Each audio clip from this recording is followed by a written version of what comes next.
G news కి స్వాగతం. నేను మీ గాయత్రి. ఈ రోజు వార్తల్లో విశేషాలు చూద్దాం.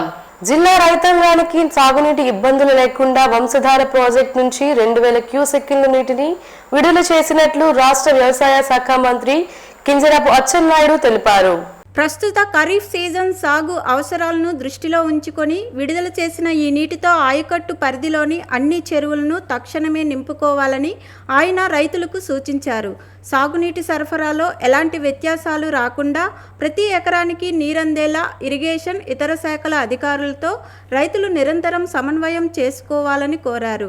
నీటి వృధాను అరికడుతూ లభ్యతగా ఉన్న ప్రతి నీటి చుక్కను అత్యంత పొదుపుగా సమర్థవంతంగా వినియోగించుకొని ప్రస్తుత పంట కాలాన్ని విజయవంతం చేయాలని ఈ సందర్భంగా జిల్లా రైతాంగాన్ని మంత్రి విజ్ఞప్తి చేశారు.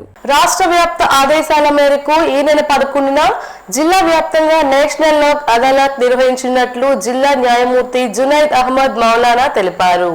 జిల్లా ప్రధాన న్యాయస్థానంతో పాటు అన్ని మండలాల కోర్టుల్లో ఈ కార్యక్రమం జరుగుతుందని చెప్పారు. లోక్ అదాలత్ కోసం జిల్లాలో 19 ప్రత్యేక బెంచులు ఏర్పాటు చేశామని, ఇందులో ప్రధాన కేంద్రంలో 4 బెంచులు ఉంటాయని తెలిపారు. మొత్తం 9210 కేసులను రాజీ పరిష్కారానికి గుర్తించినట్లు వెల్లడించారు. క్రిమినల్, సివిల్, మోటార్ వెహికల్ వైవాహిక, భూ వివాదాలు, చెక్ బౌన్స్, విద్యుత్, నీటి వివాదాల వంటి కేసులను ఇరుపక్షాల అంగీకారంతో పరిష్కరించుకోవచ్చన్నారు. లోక్ అదాలత్ తీర్పులకు చట్టబద్ధత ఉంటుందని, కోర్టు ఫీజు తిరిగి పొందే అవకాశం, సమయం, ధనం ఆదా వంటి ప్రయోజనాలు ఉంటాయని పేర్కొన్నారు. కక్షదారులు ఈ అవకాశాన్ని వినియోగించుకొని తమ కేసులను రాజీ మార్గంలో పరిష్కరించుకోవాలని జిల్లా న్యాయమూర్తి కోరారు. సమావేశంలో డిఎల్ఎస్ఏ కార్యదర్శి కె హరిబాబు పాల్గొన్నారు. Land issues, NI act cases, electricity cases, water disputes ఇలాగా మొదలైనటువంటి కేసెస్ అన్నీ నేషనల్ లోక్ అదాలత్లో కక్షిదారులు రాజీ చేసుకోవచ్చు. అయితే ఈ నేషనల్ లోక్ అదాలత్ యొక్క ఉపయోగాలు చూసుకుంటే లోక్ అదాలత్లో కనుక కేసు కనుక రాజీ అయితే పార్టీకి కోర్టు ఫీ అనేది వెనక్కి ఇవ్వడం జరుగుతుంది. అలాగే లోక్ అదాలత్లో కనుక కేసు రాజీ అయితే దానికి ఫైనాలిటీ అనేది వస్తుంది. అవార్డు అనేది ఇరుపక్షాల మీద బైండింగ్ అవుతుంది. అలాగే మరి మూడో ఉపయోగం చేసుకుంటే కక్షిదారులకి సమయం మరియు ధనం ఆదా అవుతుంది. అలాగే నాలుగో ఉపయోగం చూసుకుంటే వాళ్ళకి సత్వర న్యాయం అనేది అందడం జరుగుతుంది. కాబట్టి కక్షిదారులు కోర్టులో పెండింగ్ ఉన్న కేసెస్, అలాగే కోర్టులో ఫైల్ చేసుకోదగ్గ కేసెస్ ఇవన్నీ మరి లోక్ అదాలత్లో రాజీ చేసుకుంటారని, ఈ అవకాశాన్ని సద్వినియోగపరచుకోవాలని శ్రీకాకుళం ప్రజలందరికీ జిల్లా న్యాయ సేవాధికార సంస్థ తరపున విజ్ఞప్తి చేయడం జరుగుతున్నది. శ్రీకాకుళం జిల్లా అత్యధిక శాతం జనాభా కలిగిన తూర్పు కాపు సామాజిక వర్గం అంతా ఐక్యంగా ఉంటే జనాభా ప్రాతిపదికన న్యాయంగా దక్కాల్సిన పదవులు, అధికారం దక్కుతుందని తూర్పు కాపు సంక్షేమ సంఘం ప్రతినిధులు డోల జగన్మోహన్, స్వయం మోహన్ రావు, అంకడాల తవిటన్నలు అన్నారు. గురువారం శ్రీకాకుళం నగరం న్యూ కాలనీలో జిల్లా తూర్పు కాపు సంక్షేమ సంఘం కార్యాలయాన్ని టీడీపీ సీనియర్ నేత ఆనెపు రామకృష్ణ నాయుడు సతీమణి ఆనెపు శ్రీదేవి ప్రారంభించారు. ఈ సందర్భంగా శ్రీకాకుళం జిల్లా అధ్యక్షులు సురంగి మోహన్ రావు మాట్లాడుతూ శాశ్వత భవనం నిర్మాణం పూర్తి చేసుకున్నంత వరకు ఈ భవనంలో సామాజిక వర్గం కార్యకలాపాలు నిర్వహిస్తామని చెప్పారు. ఈ కార్యక్రమంలో కాపు సామాజిక వర్గం పెద్దలు డోల జగన్, లంక గాంధీ, ఇజ్జాడ శ్రీనివాస్, ఇజ్జాడ శ్రీపన్నారాయణ, ఆనెపు రామకృష్ణ నాయుడు సతీమణి శ్రీదేవి, పాండ్రంగి రమేష్ మరియు ఉద్యోగ సంఘం అధ్యక్షులు డాక్టర్ ఎం రామజోగి నాయుడు, అంకడాల తవిటన్న, వాళ్ల శ్రీరాములు నాయుడు, పల్లి సురేష్, పిడి శ్రీనివాస్, పతివాడ సురేష్, కెల్ల చిన్న, డోల బాలు, లావేటి భార్గవ్, సూరపు ఉదయ్, టెక్కలి సంఘం అధ్యక్షులు మోదుగు వలస గణపతిరావు, ఇతర సభ్యులు పాల్గొన్నారు. ముఖ్యమంత్రి సహాయ నిధి ద్వారా మంజూరైన చెక్కులను ఎమ్మెల్యే గొన్ను శంకర్ లబ్ధిదారులకు అందజేశారు. శ్రీకాకుళం నగరంలోని తన క్యాంపు కార్యాలయంలో నిర్వహించిన కార్యక్రమంలో 10 మంది లబ్ధిదారులకు 11.52 లక్షల రూపాయల విలువైన చెక్కులను పంపిణీ చేశారు. అనారోగ్య సమస్యలు, ప్రమాదాలు, వైద్య ఖర్చులతో ఇబ్బందులు పడుతున్న పేద కుటుంబాలకు సీఎంఆర్ఎఫ్ ఆర్థిక భరోసా కల్పిస్తోందని ఎమ్మెల్యే తెలిపారు. అర్హులైన ప్రతి ఒక్కరికి ప్రభుత్వ సంక్షేమ పథకాలు అందేలా చర్యలు తీసుకుంటామని చెప్పారు. లబ్ధిదారులు ప్రభుత్వానికి, ఎమ్మెల్యేకు కృతజ్ఞతలు తెలిపారు. నీట్ పేపర్ లీక్ పరీక్షల నిర్వహణలో అవకతవకలకు బాధ్యత వహిస్తూ కేంద్ర విద్యాశాఖ మంత్రి ధర్మేంద్ర ప్రధాన్ రాజీనామా చేయాలని డిమాండ్ చేస్తూ ఎస్ఎఫ్ఐ ఆధ్వర్యంలో శ్రీకాకుళంలో నిరాహార దీక్ష నిర్వహించారు. దేశవ్యాప్త పిలుపులో భాగంగా కలెక్టరేట్ రోడ్డులోని జ్యోతిరావు పూలే విగ్రహం వద్ద చేపట్టిన దీక్షకు retired deputy DEO Kothakota Apparao, CITU జిల్లా ప్రధాన కార్యదర్శి పి తేజేశ్వరరావు మద్దతు తెలిపారు. ఈ సందర్భంగా ఎస్ఎఫ్ఐ జిల్లా అధ్యక్షుడు డి చందు, కార్యదర్శి పి ఖగేష్ మాట్లాడుతూ నీట్తో పాటు పలు పోటీ పరీక్షల ప్రశ్నాపత్రాల లీకేజీలపై కేంద్ర ప్రభుత్వం చర్యలు తీసుకోవాలని డిమాండ్ చేశారు. విద్యార్థుల భవిష్యత్తును దెబ్బతీస్తున్న సమస్యలపై ప్రభుత్వం స్పందించకపోతే దేశవ్యాప్తంగా ఉద్యమాన్ని మరింత ఉధృతం చేస్తామని హెచ్చరించారు. ఈ కార్యక్రమంలో ఎస్ఎఫ్ఐ జిల్లా గర్ల్స్ కన్వీనర్ దివ్య, ఉపాధ్యక్షుడు దుర్గా ప్రసాద్, జిల్లా కమిటీ సభ్యులు హేమంత్ తదితరులు పాల్గొన్నారు. ఈ ధర్మేంద్ర రాజీనామా చేయాలని చెప్పి వాళ్ళు నిరాహార దీక్ష చేస్తా ఉన్నారు. దానికి మద్దతుగా మరియు ఈ రోజు 2024లో నీట్ ఎగ్జామ్ పేపర్ రిలీజ్ అయినా సరే అప్పుడు కూడా ఈ ఎడ్యుకేషన్ ధర్మేంద్ర ప్రధానం ఉన్నారు.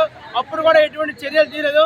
ఇప్పుడు 2026లో కూడా నీట్ పేపర్ లీక్ అనేది జరిగింది. సుమారు 3 లక్షల మంది విద్యార్థులకి నష్టం చేకూరింది నీట్ పేపర్ లీకేజ్ వల్ల. ఇదే నీట్ పేపర్ లీక్ కాదు, టెట్ నుంచి కింద ఎస్ఎస్సి వరకు విపరీతంగా రాష్ట్రంలో దేశాల్లో పేపర్ లీకేజ్ జరుగుతూ ఉన్నాయి. దీని అన్నిటికీ కూడా మూల కారకం ఈ ధర్మేంద్ర ప్రధాన్. ఆయనకు తెలియకుండా ఈ పేపర్ లీకేజ్ అనేవి జరగవని చెప్పి ఎస్ఎఫ్ఐగా మేము భావిస్తా ఉన్నాం. ఇప్పటికైనా సరే కేంద్ర ప్రభుత్వం కళ్ళు తెరిచి కేంద్ర విద్యాశాఖ మంత్రి ధర్మేంద్ర ప్రధాన్ని రాజీనామా చేయాలని చెప్పి మరి ఎప్పుడు కూడా పేపర్ లీకులు జరగకుండా కేంద్ర ప్రభుత్వం చర్యలు తీయాలని చెప్పి రాష్ట్ర ప్రభుత్వం ఇంతకు ముందులాగే రాష్ట్ర ప్రభుత్వమే ఏదైతే ఎగ్జామ్స్ ఉన్నాయో ఎగ్జామ్ నడిపినట్టు కేంద్రానికి బాధ్యత వహించాలని చెప్పి ఎస్ఎఫ్ఐగా మేము డిమాండ్ చేస్తా ఉన్నాం. దివంగత ముఖ్యమంత్రి డాక్టర్ వైఎస్ రాజశేఖర్ రెడ్డి జయంతి వేడుకలు పాతపట్నం నియోజకవర్గ వ్యాప్తంగా ఘనంగా నిర్వహించారు. పాతపట్నం మండలం కేంద్రంలో నిర్వహించిన ఉచిత వైద్య శిబిరం, రక్తదాన కార్యక్రమాలకు విశేష స్పందన లభించింది. ఈ సేవా కార్యక్రమాలను విజయవంతం చేసిన నాయకులు, కార్యకర్తలు, వైద్య సిబ్బంది, రక్తదాతలకు వైఎస్ఆర్సీపీ రాష్ట్ర క్రమశిక్షణ కమిటీ సభ్యురాలు, మాజీ ఎమ్మెల్యే రెడ్డి శాంతి కృతజ్ఞతలు తెలిపారు. వైఎస్ఆర్ ఆశయాలను కొనసాగిస్తూ ప్రజాసేవలో ముందుకు సాగాలని ఆమె పిలుపునిచ్చారు. కేంద్ర ఎన్నికల సంఘం చేపట్టనున్న ఓటర్ల జాబితా ప్రత్యేక సమగ్ర సవరణ ప్రక్రియపై పార్టీ నాయకులు, బూత్ లెవెల్ ఏజెంట్లు అప్రమత్తంగా ఉండాలని సూచించారు. అర్హులైన ప్రతి ఒక్కరికి ఓటు హక్కు కల్పించేలా చర్యలు తీసుకోవాలని, డూప్లికేట్ ఓట్లు, మృతుల పేర్లు, శాశ్వతంగా వలస వెళ్లిన వారి పేర్ల తొలగింపులో నిబంధనలు పాటించాలని కోరారు.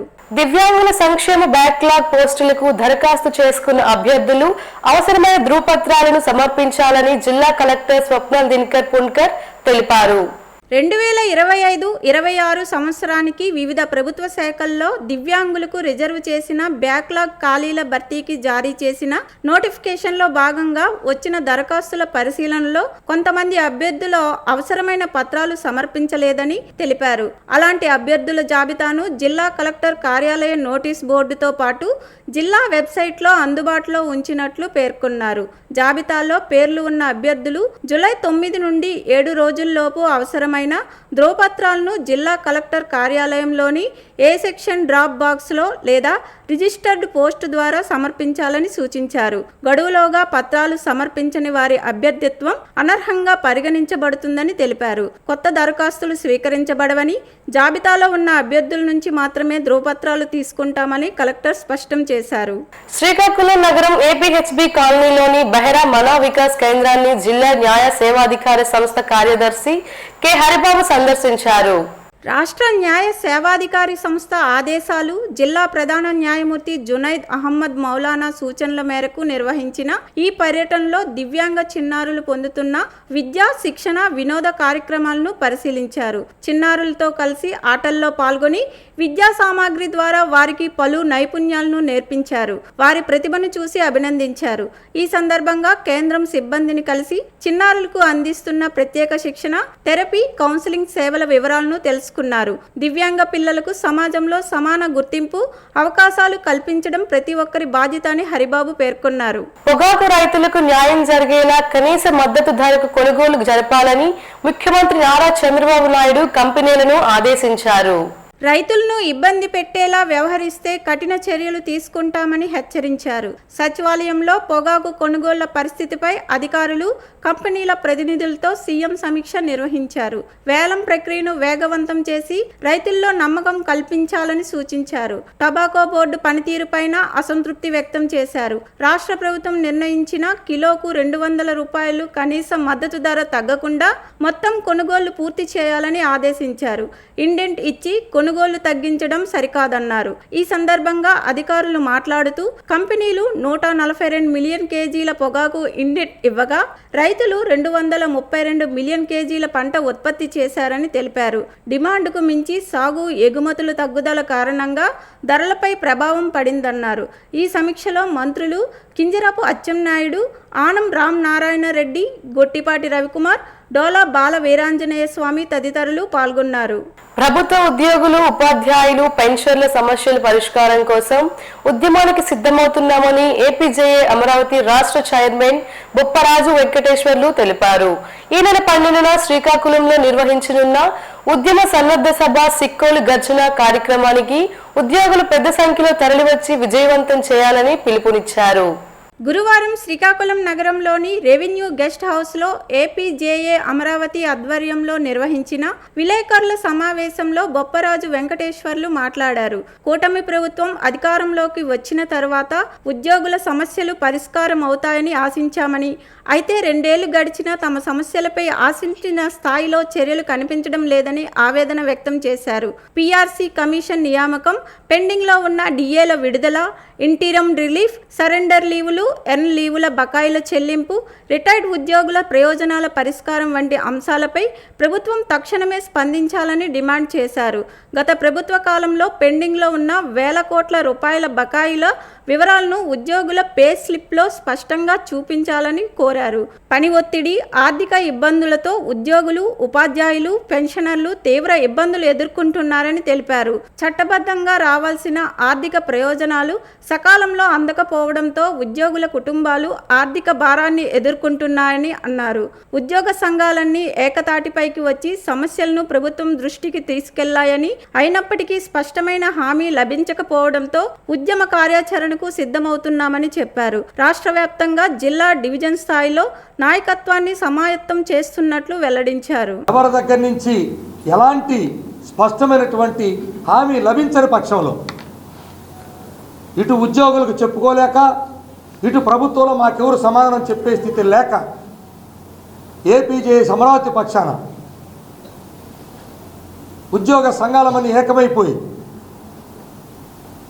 ఇప్పటికే రాష్ట్ర స్థాయిలో, జిల్లా స్థాయిలో, డివిజన్ స్థాయిలో నాయకులందరి దృష్టికి తీసుకెళ్ళి, ఎందుకంటే వాళ్ళకి చెప్పి చేయాలి కాబట్టి అన్ని జిల్లాలు తిరుగుతూ ఉన్నాం, నాయకత్వానికి చెప్తున్నాం, అందరి నాయకులకు తెలియజేశాం, మీరు సిద్ధంగా ఉండండి, ఇక తప్పదు ఉద్యమానికి వెళ్ళాలని నాయకత్వాన్ని జిల్లాల వారీగా సంసిద్ధం చేస్తూ, అందులో భాగంగా సాధారణ ఉద్యోగి కూడా అనుమతి తీసుకోవాల్సిన అవసరం మాకు ఉంది కాబట్టి, ఉద్యమానికి వెళ్ళే ముందు వారి అనుమతి కూడా కావాలి కాబట్టి ఈ నెల 12 ఆదివారం మొట్టమొదటి ఉద్యమ సన్నద్ధం సభని, అంటే సాధారణ ఉద్యోగుల అనుమతి తీసుకునే కార్యక్రమాన్ని ఈ శ్రీకాకుళం నుంచి సిక్కోల గర్జన ద్వారా కార్యక్రమాన్ని ఏపీజేఏ అమరావతి పక్షాన మొట్టమొదటి ఉద్యమ సన్నద్ధం సభని ఇక్కడ పెడుతున్నాం. దానికి ఈ జిల్లాలో, ఉమ్మడి జిల్లాలో పనిచేస్తున్నటువంటి ఉద్యోగులు, ఉపాధ్యాయులు, పెన్షనర్లు అందరూ తారతమ్యం లేకుండా, సంఘాలతో సంబంధం లేకుండా వేలాదిగా తరలి రావాలని చెప్పి అప్పీల్ చేస్తున్నాను. వార్తలు సమాప్తం. తరువాత బులెటిన్లో కలుసుకుందాం. నమస్కారం.